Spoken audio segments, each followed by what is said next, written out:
बंद करा बंद करा बंद करा बंद करा बंद करा जोर जुल्म के टक्कर में जोर जुल्म के टक्कर में जोर जुल्म के टक्कर में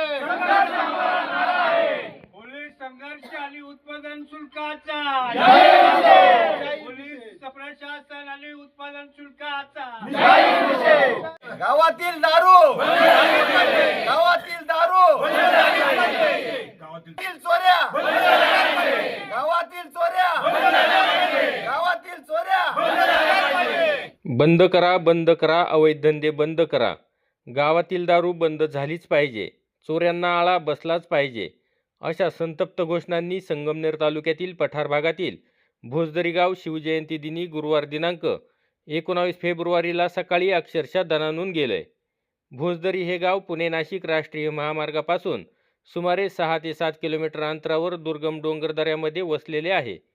डोंगराळ भाग असल्याने येथील शेती प्रामुख्याने पावसावर अवलंबून असून पावसाळ्यात बागायतीची सोय असते.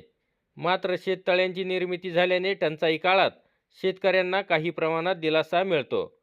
परंतु अलीकडच्या काळात चोरट्यांनी थेट शेतकऱ्यांच्या उपजीविकेवर घाला घातला असून विहिरी, कूपनलिका, शेततळे यांना टार्गेट करत केबल मोटारींच्या चोऱ्या मोठ्या प्रमाणात सुरू आहेत.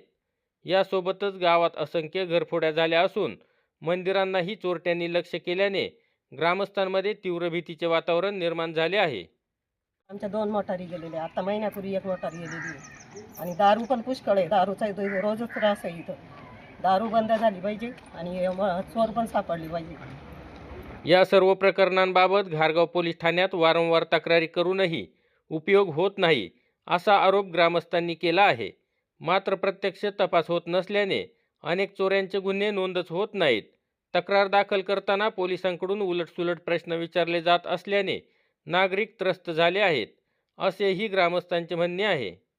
पोलीस स्टेशनला जर आपण तक्रार करायला गेलो तर तुमचं मोटरीचं बिल आहे का, त्याचं व्हॅल्युएशन काढावं लागेल.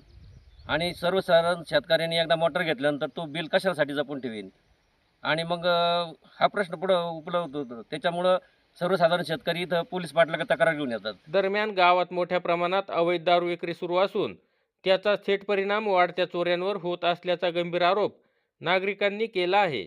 काही घरांमध्ये तर चोरट्यांनी स्वयंपाकघरातील भांडीसुद्धा शिल्लक ठेवलेली नाहीत, अशी धक्कादायक माहिती समोर आली आहे. 3 बाऱ्या चोरी झाली, आम्ही राहायचं का नाही त्या घरामध्ये, असा प्रश्न झालाय. त्या घरात जेवायला भांडं ठेवलं नाही का, पाणी प्यायला हंडाळ नाही का, काहीच नाही.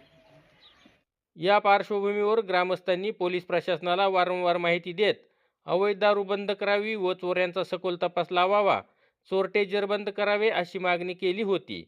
अन्यथा शिवजयंती दिनी जनआंदोलन छेडण्याचा इशाराही देण्यात आला होता. हे घारगाव पोलीस स्टेशन मला असं वाटतंय या असून अडचण नसून खोळंबा, तिथं जाऊनही कोणी दखल घेत नाही. नाहीतर मग तुम्ही जावा कोर्टात, मग ते पोलीस स्टेशन कशासाठी? मग आता हा न्याय मागायला आम्ही जायचं कोणाकडे, हा आम्हाला प्रश्न उभा राहिला. तर तेव्हा त्यासाठी ग्रामस्थांनी असं ठरवलं आहे 19 तारखेपर्यंत जर ह्या गोष्टीचा निकाल नाही लागला किंवा पोलिसांनी याच्यावर दखल नाही घेतली तर ग्रामस्थ इथं जनआंदोलनाला बसणार आहे. त्यानुसार शिवजयंती दिनी गुरुवार दिनांक 19 फेब्रुवारी रोजी सकाळी 10 वाजता ग्रामस्थांनी ग्रामपंचायत कार्यालयासमोर जोरदार आंदोलन केले. मात्र आश्चर्याची बाब म्हणजे प्रशासनातील एकही अधिकारी किंवा घारगाव पोलीस आंदोलनस्थळी फिरकले नाहीत. त्यामुळे प्रशासन या सर्व अवैध प्रकारांना पाठीशी घालत असल्याचा गंभीर आरोप ग्रामस्थांनी केला आहे. माझे नाव पोपट भगवान वाळून, राहणार भोसदरी, तालुका संगमनेर, जिल्हा अहिल्यानगर. तसं बघितलं तर आज 19 तारखेला आम्ही इथं आंदोलनाचा इशारा पोलीस प्रशासनाला दिला होता. तर त्यांनी वास्तविक पाहिलं तर आज इथं येऊन आम्हाला विचारलं पाहिजे नव्हतं, काहीतरी चौकशी केली होती, पण ती काही चौकशी कोणाची ग्रामस्थांची झाली नाही आणि ते आजपर्यंत काय इथं आलेले नाही आहेत. याचा अर्थ का असा होतो का ते गुन्हेगारांना पाठीशी घालतात का काय करतात हे काय आम्हाला समजून नाही राहिलं.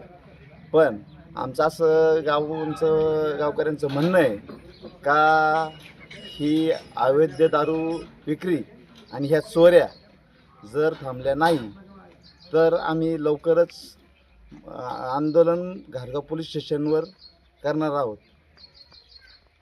आणि ह्या आता तुर्तास त्यांनी जी कारवाई केलेली आहे असं आम्हाला समजलं आहे, परंतु याच्यातून काय निष्पन्न होतं आहे काय नाही होतं आहे, नाही झालं तर आम्ही नक्कीच याच्यावरती तीव्र आंदोलन करणार आहोत. आणि ते उत्पादन शुल्कवाल्यांनी आणि पोलिसांनी मला वाटतं ह्या गुन्हेगारांना आणि दारू विक्रीवाल्यांना पाठीशी घालण्याचं काम करू नये असं आमचं ठाम मत आहे.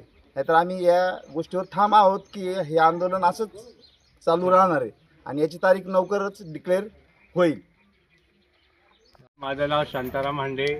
मी स्वतः पोलीस स्टेशन तहसीलदारांना स्वतः जाऊन निवेदन दिले. आज त्यांचं कर्तव्य होतं की या जनआंदोलनासाठी हजेरी लावायचं, पण त्यांनी काय त्यांची ते आले नाहीत.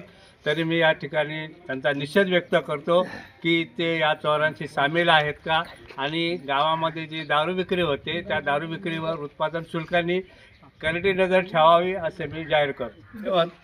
प्रथमतः मी आपले पत्रकार नवनाथ गाडेकर साहेबांचं या ठिकाणी आभार व्यक्त करतो की ज्यावेळेस आमचा या ठिकाणी पाठीमागं चोऱ्या झाल्यानंतर इथं आम्ही एक ग्रामस्थ जमलो आणि त्या टायमाला ते येऊन ही जी बातमी न्यूजपेपरला आणि टी व्हीवरती गेली, त्यामुळे त्यांचं अभिनंदन करतो. आणि त्यामुळं पोलीस प्रशासन हे जागं झालेलं आहे. त्यानंतर पोलिसांनी 2 आरोपी पकडला असं समजलेलं आहे, परंतु जे आज आमचं ठिय्या आंदोलन होतं या ठिकाणी, ते आंदोलन आम्ही शिवजयंती असल्यामुळे आम्ही स्थगित केलेलं आहे. परंतु हे आंदोलन पुढेही चालूच राहणार आहे आणि त्या अनुषंगाने आम्ही आजचं आंदोलन या ठिकाणी स्थगित केलं आहे. आणि पुढे जे आंदोलन करणार आहोत ते घारगाव पोलीस स्टेशनसमोर आम्ही आंदोलन करणार आहे. त्याची तारीख आजपर्यंत अजून निश्चित केलेली नाही, परंतु ह्यापुढे आम्ही लवकरच ती तारीख निश्चित करू. आणि पोलिसांनाही विनंती करतो की लवकरात लवकर जे आरोपी आहेत त्यांना आरोपी हे कस्टडीमध्ये बंद करा, जेणेकरून आमच्या गावचं जे पुढील होणाऱ्या चोऱ्या ह्या बंद होतील आणि गोरगरिबांना जगता येईल. त्यासाठी पोलिसांचं पण मी आभार व्यक्त करतो आणि गाडेकर साहेबांचा आभार व्यक्त करतो. धन्यवाद. जय हिंद, जय महाराष्ट्र. शशिकला ज्ञानदेव उगले. माझं काही म्हणणं नाही आहे, फक्त आमच्या खालती मोटरनी जाते आणि दारू पूर्ण बंद झाली पाहिजे आमच्या गावात. दरम्यान पोलीस प्रशासन व उत्पादन शुल्क विभागाने तातडीने दखल घेऊन अवैध दारू विक्री व चोऱ्या कायमस्वरूपी बंद कराव्यात, अन्यथा लवकरच घारगाव पोलीस ठाण्यासमोर तीव्र आंदोलन छेडण्यात येईल असा इशाराही ग्रामस्थांनी दिला आहे. या आंदोलनात ग्रामस्थांसह महिलांचीही मोठ्या संख्येने उपस्थिती होती. नवनाथ गाडेकर, गाव पुढारी न्यूज, घारगाव.